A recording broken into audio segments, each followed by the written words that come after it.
Bueno, buenos días, buenas tardes.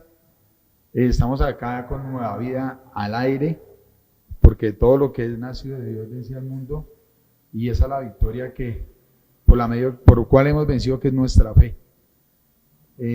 Nos encontramos hoy acá con nuestro pastor Enrique Cañón, en estos días de Semana Santa, en estos días en que ustedes se encuentran allá descansando, como para tratar un poco de este tema del ambiente cristiano y también de lo que el Señor hizo allí.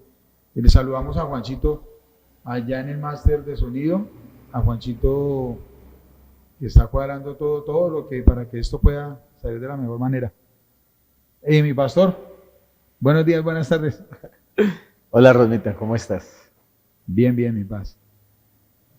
Paz, quisimos hacer ese podcast como para aclarar un poco, de pronto ideas o ampliarlas también para algunas personas, ¿sí?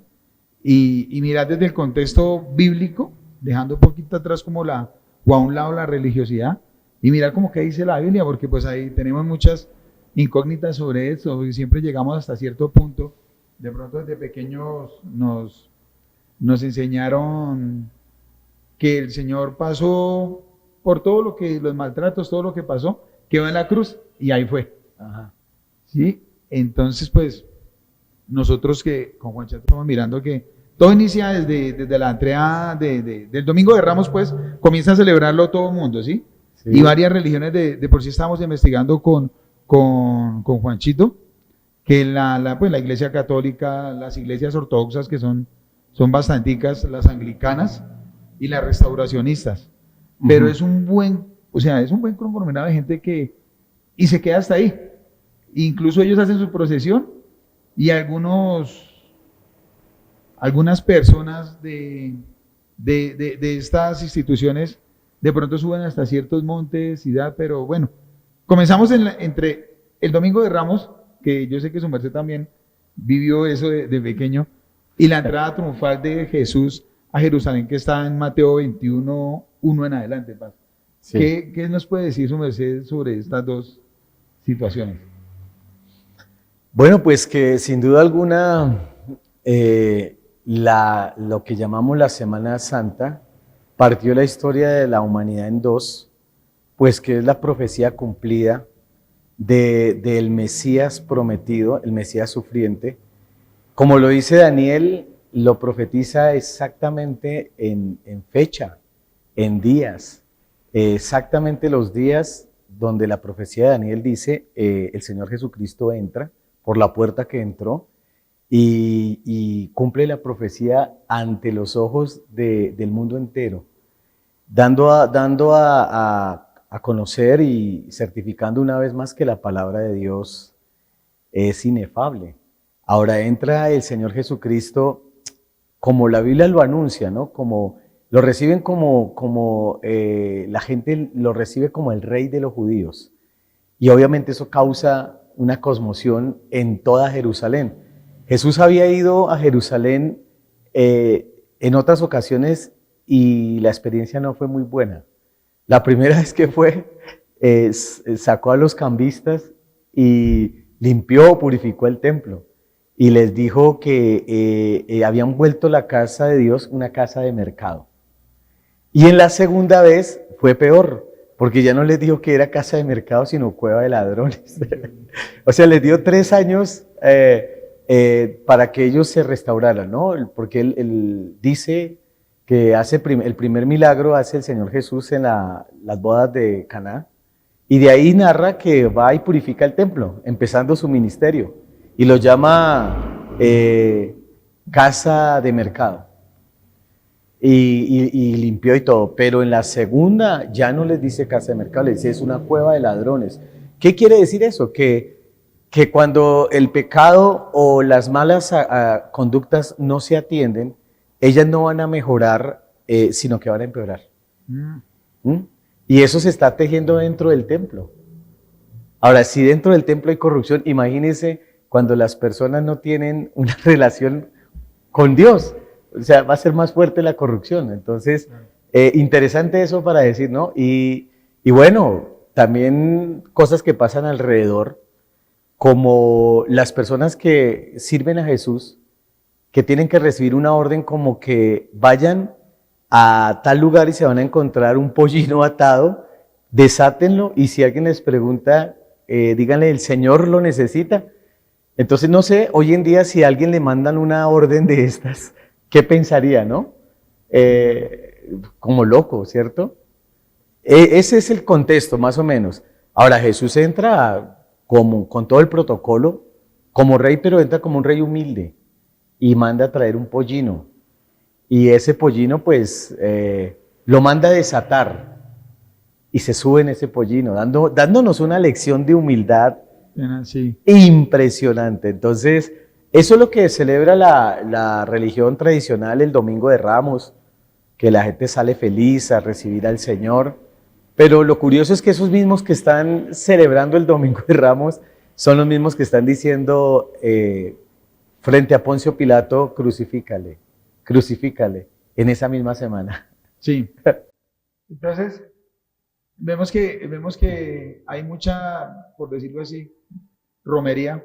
Pues lo Ajá, primero que nosotros no queremos atacar ninguna religión. No es no es lo que queremos acá. Lo que claro. queremos es mirar lo que dice la Biblia, pero pues en medio de lo que dice la Biblia hay choques con culturas, con creencias, con religiones. Entonces vemos lo que su merced decía ahorita, o sea, había mucha situación alrededor del templo y adentro del templo mucho comercio, pues, no había nadie de pronto que estaba haciendo los sacrificios como tendría que hacerlos. De por sí, en Levítico el Señor manda preparar los animales para los sacrificios y aquí la gente ya los estaba comprando.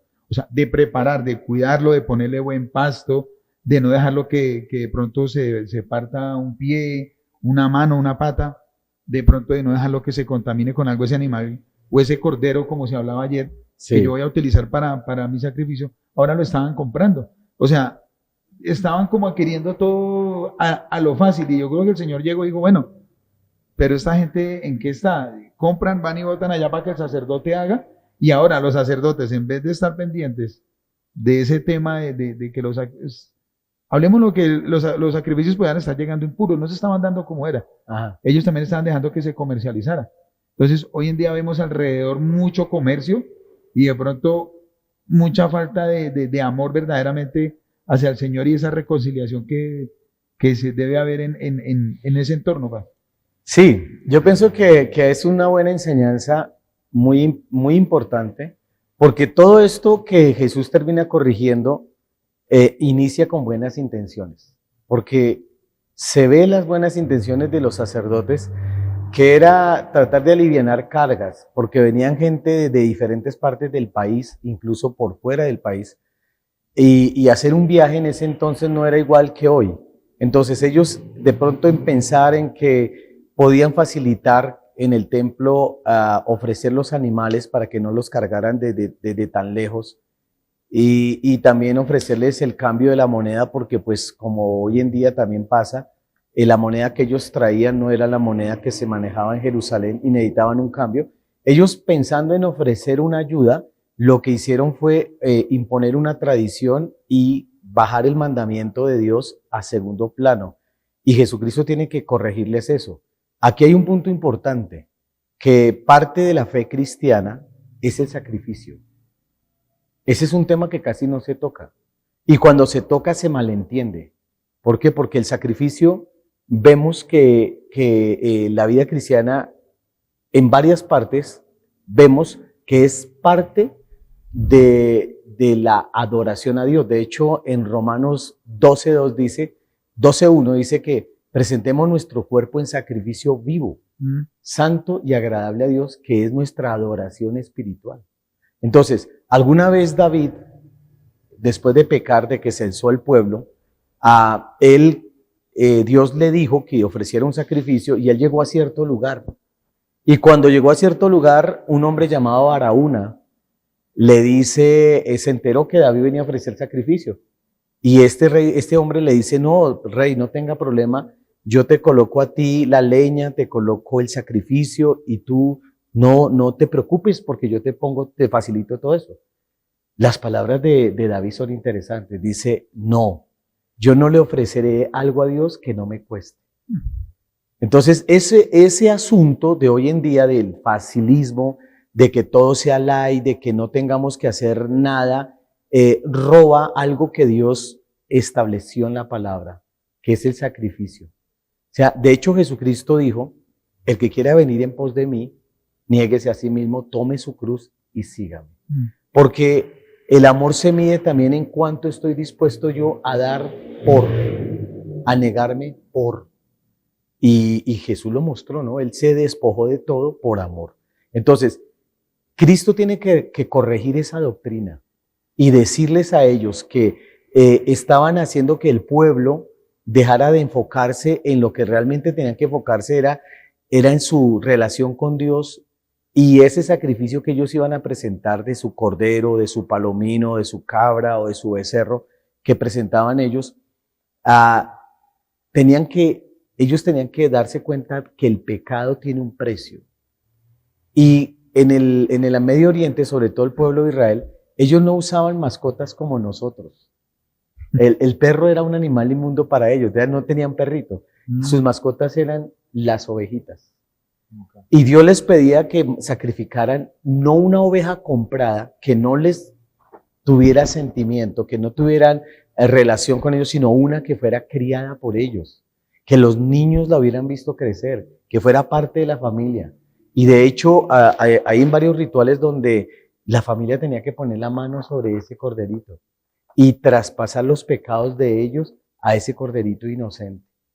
Y los niños y todos en casa tenían que ver cómo ese animal inocente que había sido criado por ellos, que tenía un sentimiento de arraigo familiar, moría por culpa de su pecado.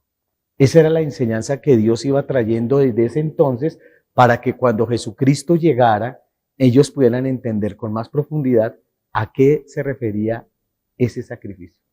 Bueno, es que es algo, es un contexto bastante, tremendo, bastante grande, todo lo que traen estos días de la Semana Santa y lo que hizo el Señor.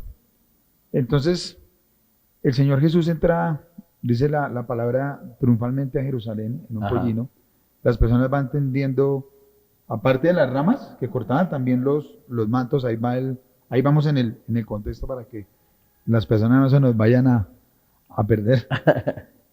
Y bueno, pero su merced hablaba se cumple una profecía de Daniel que comienza en unos días allá, que desde ya vamos a comprometer acá al Paz para un poco de escatología de los últimos tiempos, que es algo muy profundo y la gente debería de entenderlo. Comienza allá, pero en Zacarías 9:9, Paz, y ahí en el mismo Mateo 21:5, dice que es el cumplimiento de una profecía. Entonces, en ese entendido, lo sucedido fue la entrada a una semana de reconciliación, como lo vemos en la actualidad, o es que la Biblia nos muestra otro contexto cuando dice ahí, para que la palabra se cumpla de que el rey de los judíos iba a entrar. O sea, el Señor ahí nos está mostrando como lo vemos hoy, o es una profecía. Sí, se conecta la profecía, se conecta con Éxodo 12, que es donde Dios revela su plan de la Pascua. Y en Éxodo, donde el Señor dice que en el día 10 se debe escoger un cordero y da las características, ¿no? Que debe ser macho de 1 año, sin defecto alguno, debe ser revisado y debe ser inmolado, debe ser separado. Entonces son esos 5 días que el Cordero entra en preparación. Y Jesucristo está entrando a su preparación de inmolación, que eso la profetiza la Biblia antes de la fundación del mundo. Cristo viene como ese Cordero pascual que tiene que ser examinado 5 días, macho de 1 año, y ser examinado por las autoridades para identificar que no tenga ningún defecto. Eso es lo que pasa en la Semana Santa. Jesucristo es probado y todos los que lo probaron dijeron, no encontramos falla en él. Lo dijo Poncio Pilato, yo no encuentro, no tengo nada de qué acusarlo, Lo llamó ¿cierto? justo, Exacto. Y lo mismo, estuvo ante el Sanedrín, estuvo ante Poncio Pilato, estuvo ante Herodes, y él pasó la revisión por todos, por todos. Y él mismo dijo, el Señor Jesucristo dijo, ¿quién de ustedes me acusa de pecado? Y dijeron, no te acusamos de pecado, pero este es el único juicio curioso que a la persona que juzgan, que condenan, no lo condenan por obras, lo condenan por palabras. Entonces nunca se ha visto un juicio que haya sido por palabras, sino por obras. Siempre son por obras, este es por palabras, porque Jesús se hizo igual a Dios. Y el sumo sacerdote rasgó sus vestiduras, porque Jesús dijo, el Padre y yo somos uno. ¿Sí? Y después me veréis venir en gloria con los santos ángeles de Dios. Y bueno, él estaba profundizando. Pero entonces él venía a cumplir la profecía de ser el Cordero Pascual que quita el pecado del mundo. Realmente el milagro más sobrenatural, más maravilloso y por el cual toda la humanidad debe estar agradecida, es la muerte de nuestro Señor Jesucristo. sí, claro. Pues lo veíamos ayer en la prédica, de su merced decía, eran palabras que le rompía la cabeza a los más pensantes, o sea, el Sanedrín era algo donde no iba cualquier persona. Y claro, y ellos, esas palabras tan profundas que el Señor les decía. Pero ahí después de la entrada triunfal, bueno, pasan unos sucesos con el Señor, pero llegamos a la última cena, ¿no? A la Ajá. llamada última cena. Entonces tenemos la entrada, cuando llega, ya el resto de las situaciones que vive el Señor y que les predica a sus discípulos, pero llega el momento de la última cena que es allá en Mateo 26:6. Y bueno, entonces entramos ahí donde dice que Él se sienta con sus discípulos a partir el pan, a tomar el vino de uva.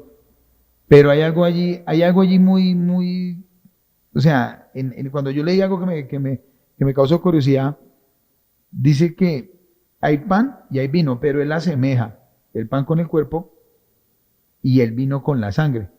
Entonces en ese escenario llama la atención cuando el Señor dice, porque esto es mi sangre del nuevo pacto.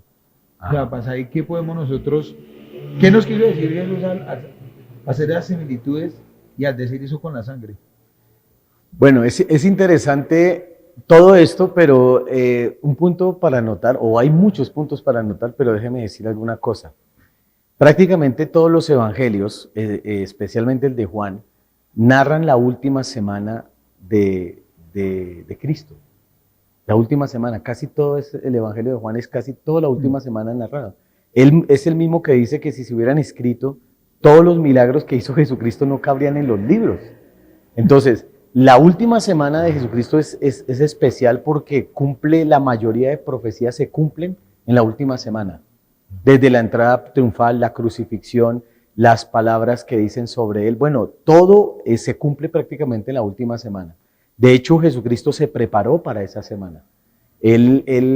Ustedes pueden ver que Jesucristo lo anunció. Él le dijo a sus discípulos, es necesario ir a Jerusalén y en Jerusalén ser crucificados o morir a mano de los gentiles y de los principales sacerdotes. Él lo habló claramente. Y él también dijo que esa crucifixión iba a traer juicio sobre el príncipe de este mundo.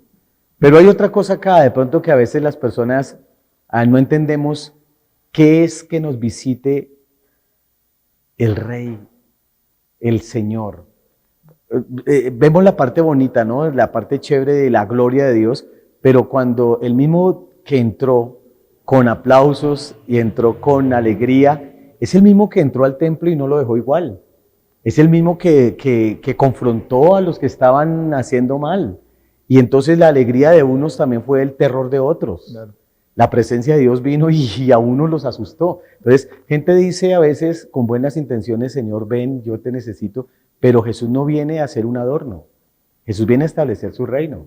Y a veces a muchas personas no les gusta, porque les va a revolver las cosas y no se las va a dejar como de pronto ellos pensaban que tenían que estar. Eso por una parte. Ahora, segundo, ya entrando a todos los acontecimientos que ocurren en todo ese periodo, hay mucho que hablar. El momento que habla con Herodes, él tiene un encuentro impresionante con Poncio Pilato. Lo llevan frente a Poncio Pilato y Poncio Pilato le dicen, oye, lo que esta gente dice de ti, que eres el rey de los judíos. Y Jesús le contesta a Poncio Pilato y le dice, tú dices que soy rey, ¿lo dices por ti mismo o porque lo oyes hablar de otros? Y qué interesante esa palabra, porque también nos dice a nosotros, ¿tú practicas esto, la Semana Santa, porque es una costumbre o porque tienes convicción personal? ¿Tu fe es porque te la heredaron o porque tú tuviste un encuentro personal y sacaste tu propia convicción? Y Jesucristo le dice a él, si mi reino fuera de este mundo, mis servidores vendrían a defenderme, pero no es de este mundo. Entonces él dice, ¿acaso eres rey? Dije, tú lo has dicho. Esos dos reyes, ¿no? El rey humano y el rey celestial, los dos allí. Y la mujer de Poncio Pilato diciéndole, no tengas nada que ver con ese justo, porque anoche fui atormentada. Entonces la posición de este político de siempre querer complacer a todo el mundo y no tener convicciones personales es terrible. Jesucristo dice, yo para esto he venido, para dar testimonio a la verdad. Y Poncio Pilato le pregunta, ¿y qué es la verdad? Lastimosamente no permitió que Jesús le respondiera esa pregunta y se dio la espalda, porque es la pregunta más difícil de responder de todas las preguntas que existan. De hecho, en la filosofía es la pregunta que más tiene cuestionamiento acerca de qué es la verdad. Y Jesucristo dijo que venía a dar testimonio de la verdad. Entonces, impresionante. Bueno, de ahí llega el asunto de la traición de Judas, que no se puede pasar por alto. Sí. La traición de Judas, dice la Escritura que Satanás entró en él. Es el único relato que al menos yo sepa donde Satanás en persona entra en una persona. Y yo creo que aquí se estaba jugando más en juego que simplemente lo que estaba pasando allí.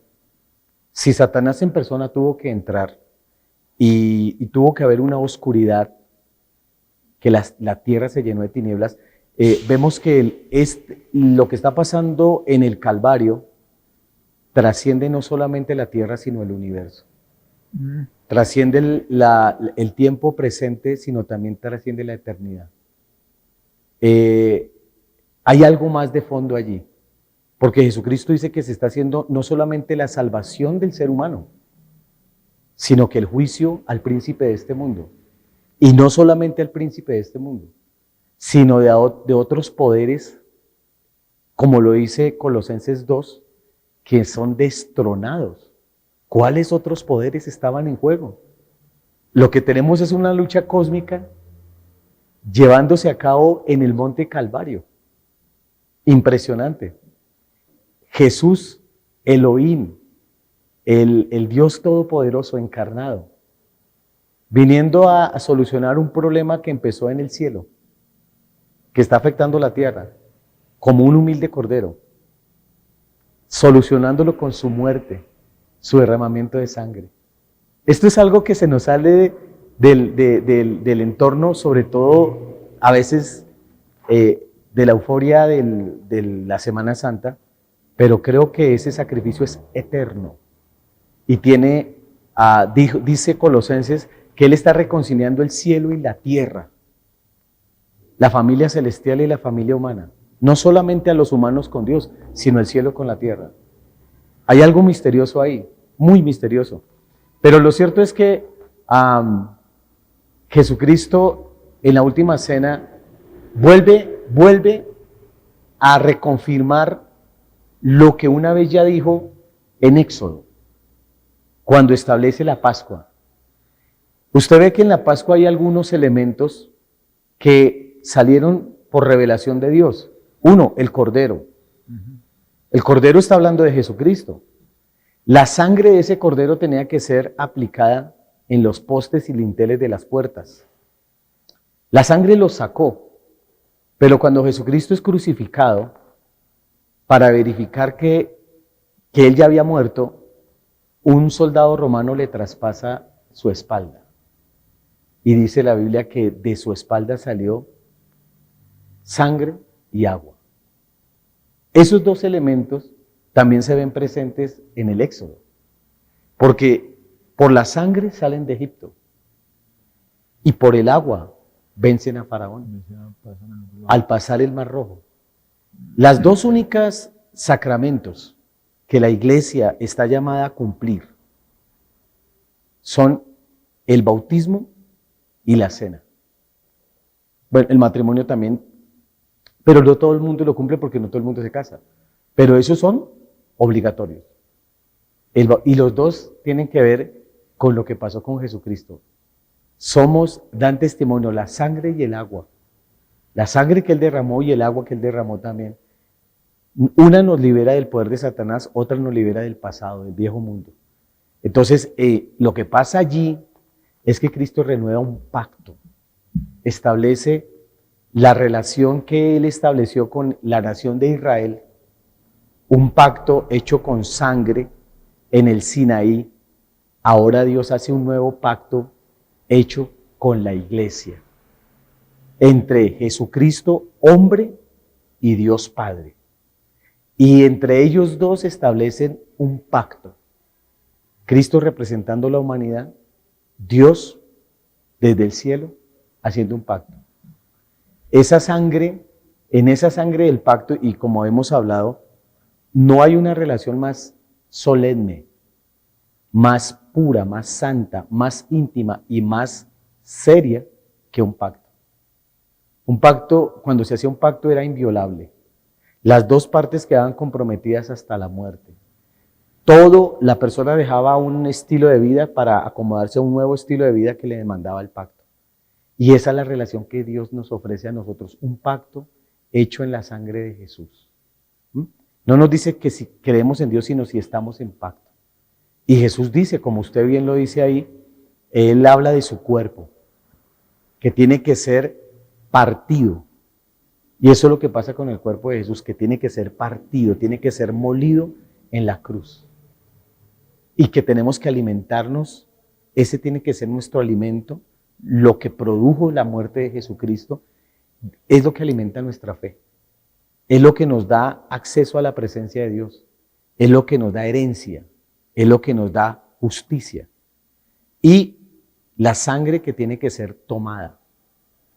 Porque la sangre, como al igual en el Antiguo Testamento tenía que ser rociada, esa sangre tiene que ser aplicada en el corazón de los hombres. Y esa sangre tiene el poder para llegar al lugar más alto en el cielo, pero entrar al lugar más profundo del corazón. Porque la Escritura dice que la sangre de los machos cabríos no pudo limpiar la conciencia del hombre. Ella purificaba externamente, cubría, pero la sangre de Jesús entró a lo más profundo de la conciencia del hombre. Y este es un mensaje poderoso porque la sangre de Jesús puede penetrar el pasado, el presente y el futuro.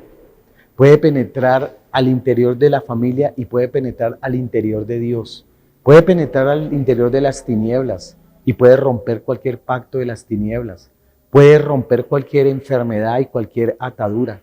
La sangre de Jesús, como lo expresa Levítico, dice que la vida del hombre está en la sangre. Sin sangre no hay vida. Sin sangre no hay vida, sí. Y si la sangre no fue derramada, no era derramada por Jesucristo, la iglesia cristiana no tendría vida. Lo que le produce vida es la sangre.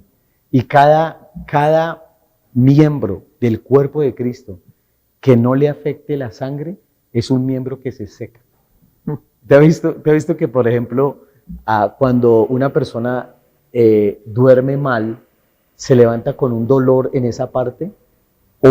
O que uno se amarra y no le deja entrar sangre a esa parte del cuerpo, se le duerme.